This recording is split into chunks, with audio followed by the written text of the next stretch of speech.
လူတယောက်အိုးတလုံးနဲ့15မိနစ်အတွင်းမှာဟိုတယ်အတွက်နိုင်ငံတော်အဆင့်အခမ်းပွဲရဲ့တန်းနဲ့ချီတဲ့အော်ဒါကိုပြန်ဆယ်ပေးခဲ့တာပါဌာနမှုနဲ့နိုင်ငံခြားဧည့်သည်တွေကလည်းတချီကျူးနေကြတာပေါ့ဒါပေမဲ့မထင်မှတ်ပဲနောက်တစ်နေ့မှာတော့မန်နေဂျာကကျွန်တော်ကိုဒဏ်ငွေ2000ဆောင်ခိုင်းပါလေရော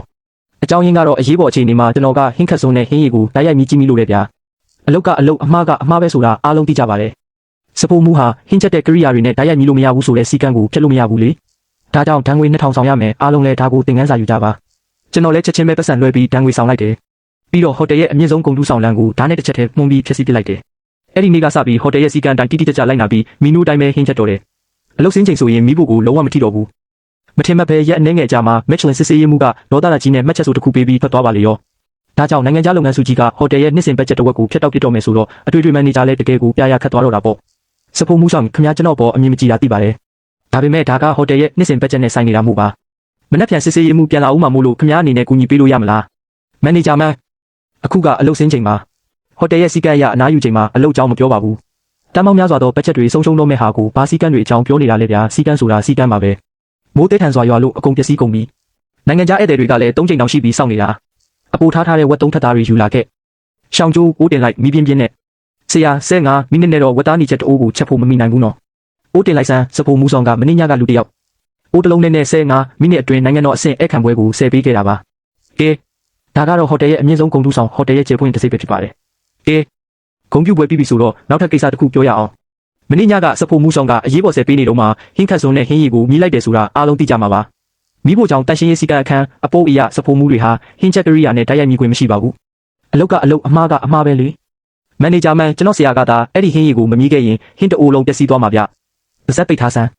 စဖို့မှုဆောင်ခင်ဗျားကအခုတစ်ခေါက်မှအမှုထမ်းကောင်းခဲ့လို့မှတ်တမ်းနဲ့တော့ထည့်မရတော့ပါဘူးဒါပေမဲ့စီကံကတော့ဖျက်လို့မရဘူးလေဒဏ်ငွေ2000ဆောင်လိုက်ပါအကောင့်ထဲကိုဒဏ်ငွေ2000ရောက်ရှိသွားပါပြီဆရာနံပါတ်3စကွဲကမတန်ချောင်ကအခုမှထားတဲ့ကကတပေါင်းစားအရင်ကဆရာကိုယ်တိုင်ချက်ပေးနေကြရှာလကာရီငါးဟင်းနဲ့လဲလို့ရမလားလို့မေးနေပါတယ်ဗျဒါပေမဲ့အဲ့ဒီဟင်းကမီနူးထဲမှာမပါဘူးလေဒါပေမဲ့သူကကျွန်တော်တို့စီကိုလာနေတာ12တောင်ရှိပြီဖြစ်တဲ့ဖောက်သေးဟောင်းကြီးမို့လို့ပါမီနူးထဲပါလာမှပဲအဲ့ဒီအကြောင်းပြောကြတာပေါ့ဆရာကြီးဆုံးကကျွန်တော်တို့ကိုစိတ်ကောက်နေတာထင်တယ်နော်စိတ်ကောက်တယ်ဟုတ်လားဟိုတယ်လောကမှာတခြားပါပဲရှာစဖို့မှုဆိုတာရှားတယ်လို့ကိုမရှိတာသူမရှိရင်ပဲဒီမိဖို့ချောင်ကြီးအလုံးမဖြစ်တော့ဘူးလို့တကယ်ကြီးထင်နေတာလားဒါပေမဲ့ဖောက်တယ်တွေဟင်းပွဲပြန်ပိုးတဲ့နှုန်းက20%လောက်အထိတက်လာပြီဗျအဲ့ဒါမင်းတို့အရေးချင်းမရှိလို့ပဲကိုယ့်ဘာသာကိုနီးလန်းရှာကြဆရာမနှက်အခန်းအတွက်ပြင်ဆင်ရမယ့်ဖျားလောင်းတိုင်းကျော်ဟင်းရည်ကဆရာရဲ့ဟင်းရည်ဦးထဲမှာနောက်ဆုံးအဆင့်တစ်ဆင့်ကျန်နေသေးတယ်အကယ်၍ဆရာသာမလုပ်ပေးရင်အခုကအလုတ်စင်းချိန်ရောက်နေပြီဟိုတယ်ရဲ့စီးမြင့်အရာဆိုရင်အလုတ်ချိန်ပြင်ပမှာမိဖို့ချောင်သုံးပစ္စည်းတွေကိုအသုံးပြုတာကစီကံဖောက်ဖျက်တာပဲအရင်ကငါမင်းကိုကူညီပေးခဲ့တာဟာငါကိုယ်တိုင်ကစီကံကိုချိုးဖောက်ခဲ့တာဒီနေ့ကစပြီးမင်းဘာသာမင်းပဲအကုန်လုပ်တော့ဒီစဖို့မှုကတွေတော်တော်များတာလားငါသိန်းတောင်ရှိတာဗျအဓိကကသူကဈေးလဲချိုတယ်လစာကလည်းအရင်လူရဲ့40%လောက်ပဲပေးရမှာနောက်ဘက်ကလက်ဖက်ရည်လာမြည်တဲ့အခါသူ့ကိုလက်စွမ်းပြခိုင်းလိုက်မယ်စောင်းညွှန်းချိုကိုတော့ပြစ်ထားလိုက်